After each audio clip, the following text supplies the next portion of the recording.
कोडी रोज समझ के फ्लावर समझा कर फ्लावर नहीं फायर है मैं। तो आज कोडी रोज का सेगमेंट में जो प्रोमो कोड दे के पॉल हेमन भी हक्के बक्के रह गए। तो क्या कुछ हुआ स्मैकडाउन में मैं आपको बताने वाला हूँ डिटेल में इस वीडियो में। तो वीडियो शुरू से लेकर लास्ट तक देखिएगा, काफी ज्यादा मजेदार होने वाले हैं। तो गाइस देखिए, कल के स्मैकडाउन में सबसे पहले पॉल हेमन यहाँ पे अपने गैंग को लेके आते हैं, जहां पर विजन के मेंबर जैसे कि Bron Breakker, Bronson, Logan Paul थे। सबसे पहले ब्रॉन ब्रेकर तो साइड में खड़े थे, ब्रॉन्सन रीड से रूबरू कराते हैं दर्शकों का पॉल हेमन। उसके बाद ब्रॉन्सन रीड को भी कुछ कहने का मौका देता है, ब्रॉन ब्रेकर भी कुछ कहते हैं, मगर जब लोगन पॉल के कहने के बारी आते तब सब दर्शक लोगन पॉल को बू कर रहे थे। और तभी जिमी ऊसो और जे ऊसो का थीम सॉन्ग प्ले होता है और ये दोनों ऊसो भाई आ जाते हैं और आके कहते हैं लोगन पॉल को तुम मेरे सामने कुछ नहीं। तो यहाँ पे पॉल हेमन कहते हैं कि तुम लोग दो और रहो, हम चार, हम आसानी से तुम्हें हरा देंगे। तो यहाँ पर ऊसोस कहते हैं नहीं, और एक जोकर का आना बाकी है, कि वो जोकर है और कोई नहीं, कोडी रोज, अमेरिकन नाइटमैन। मगर हमें बैक स्टेज देखने को मिलता है, ड्रू मैकिंटायर गाड़ी से निकलते हैं और उसके बाद कोडी रोज लटके रहते हैं, यानी कि ड्रू मैकिंटायर ने एकदम बराबर कुटाई किया है कोडी रोज के। तो यहाँ पे सिक्योरिटी गार्ड आ जाते हैं, ऊसोस भी आ जाते हैं। तो पीछे से यहाँ पे कार में ड्रू मैकिंटायर आते हैं, उसके बाद मॉक करके वहां से चले जाते हैं, यानी कि एरिना में भी नहीं घुसते, वहां से ड्रू मैकिंटायर आज भाग जाते हैं। उसके बाद हमें बहुत सारे मैचेस देखने को मिलते हैं, जहां पर गाइस यहाँ पे एलिया ड्रैगोनॉफ वर्सेस हमें देखने को मिलता है जेडी मैकडोना की। तो एलिया ड्रैगोनॉफ अभी हमेशा हर स्मैकडाउन में आते हैं, अपना टाइटल डिफेंड करता है और जीत के चले जाते हैं। तो इस बार भी जीत एलिया ड्रैगोनॉफ के ही हुआ है।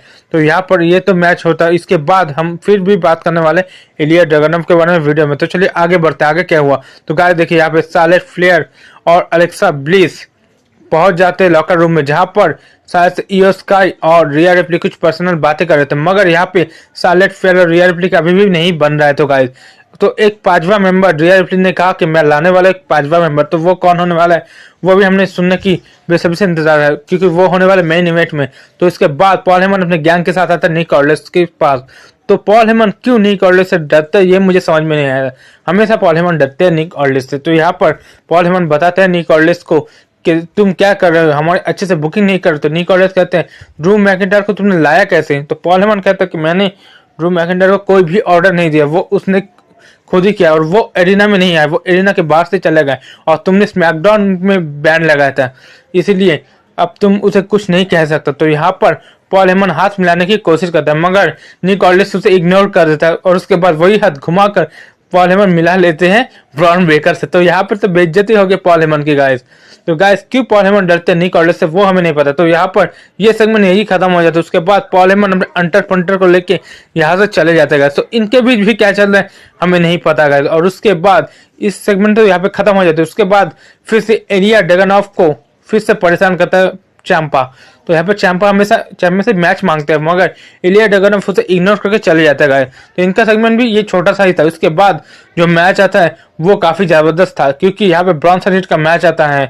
तो यहाँ पर ब्रॉन्सन रीड का मैच आता है, जहाँ पे डिस्ट्रॉय तो ब्रॉन्सन रीड करते हैं, मगर कहाँ से ब्रॉन ब्रेकर आते स्पेयर की तैयारी करते हैं, मगर यहाँ पे ऊसर भाई सुपर किक मार देता है और कार्मेलो तो रिंग के अंदर थे। तो इसके बाद ब्रॉन ब्रेकर और लोगन पॉल को मारते मारते जिमी ऊसो जो बाहर जाते हैं। उसके बाद कार्मेलो हेस को ब्रॉन्सन रीड बाहर एनाउंसर टेबल पर पटक देते, उसके बाद बाहर जाते उसे निपटाने, और पॉल हेमन यहाँ पे डिस्ट्रॉय करते हैं रेफरी को, ध्यान भटकाते। मगर यहाँ पर गाइस कुछ करने ही जा रहे थे, ब्रॉन्सन रीड बाहर में तबाही मचाने जाते हैं, मगर यहाँ पे गाइस पीछे से आ चुका है कोडी रोज, और कोडी रोज ने आके पहले स्टील स्टेप में दे मारे, उसके बाद एक क्रॉस रोड लगा दिया और उसके बाद ढकेल के कार्मेलो हेस को रिंग के अंदर कर दिया।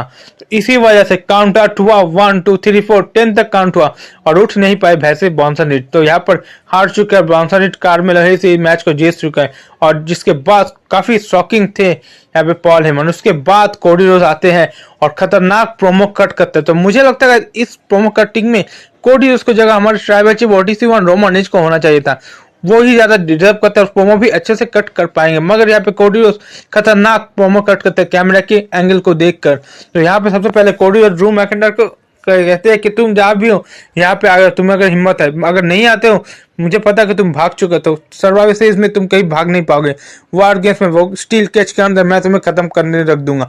उसके बाद ब्रॉन्सन रीड को भी चेतावनी देते हैं, ब्रॉन ब्रेकर को भी चेतावनी देते हैं, और लास्ट में वो कहते हैं पॉल हेमन को, तुम्हारा जो जो क्लाइंट है रोमन या सीएम पंक, मैं सबको हरा चुका। और ब्रॉक लेसनर को पिछली बार मैंने दो बार हराया है, और लास्ट में ब्रॉक लेसनर को जो हराने वाला था वो मैं ही था। तो यहाँ पे बड़ी बड़ी बातें करते हैं जिससे पॉल हेमन शॉक हो जाता है, गुस्से से करार उठते हैं गाइस। तो कोडी उसका जो प्रोमो कट था ना काफी खतरनाक मुझे लगा। तो आपको क्या लगा कमेंट में दोस्तों बताएं। इसके बाद यहाँ पे क्या चेल्सी ग्रीन आते हैं, उनका भी कुछ सेगमेंट होता है गाइस, यहाँ पे कुछ बातचीत होता है, ज्यादा इंटरेस्टिंग नहीं। उसके बाद यहाँ पर आ जाते हैं चेल्सी ग्रीन के सामने जेट कारगिल। तो गाइस इनके बीच भी कुछ बात हो जाएगा।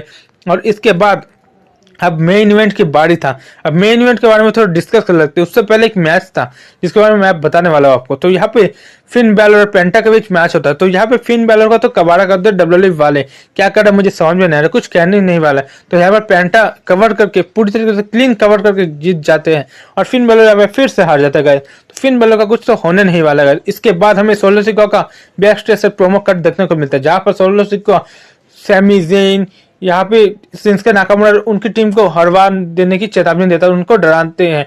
तो गाइस इस टाइम सोलो सिक्का की जो खराब बुकिंग हो रही है ना, ये कभी भी नहीं हुआ। आपको क्या लगता है कमेंट में जरूर से बताएं। और इसके बाद आता है मेन इवेंट। तो मेन इवेंट में यहाँ पर जो Charlotte Flair, Alexa Bliss, Rhea Ripley, Iyo Sky है, ये खड़े रहते रिंग में, क्योंकि शार्लेट फ्लेयर के साथ रिया रिप्ली का अभी भी बना नहीं है। तो यहाँ पे 5वां मेंबर्स की घोषणा करता है। तो 5वां मेंबर कौन होने वाला, तो वो एजेली होने वाला है। मगर एजेली आते ही बेकी लिंच ने और उनका पूरी टीम ने उसको डिस्ट्रॉय कर दिया। तो आपको क्या लगता है इसमें कमेंट में बताइए कौन जीतने वाला है। वीडियो अच्छी लगे तो वीडियो को कीजिए लाइक, और चैनल को कीजिए गाइस सब्सक्राइब ऐसे वीडियो देखने के लिए। वीडियो को कीजिए शेयर, मैं ऐसे वीडियो चैनल पर लाता रहता हूँ गाइस। ओके, तो पूरी तरीके से मोटी आंटी सब मिलकर बरस पड़े इनके ऊपर। ओके गाइस, तो आज की अपडेट यही तक थी। आज के लिए तो इतना, मिलता है आपको ऐसे अगले इंटरेस्टिंग वीडियो में। तब तक के लिए आप सभी को बाय गाइस।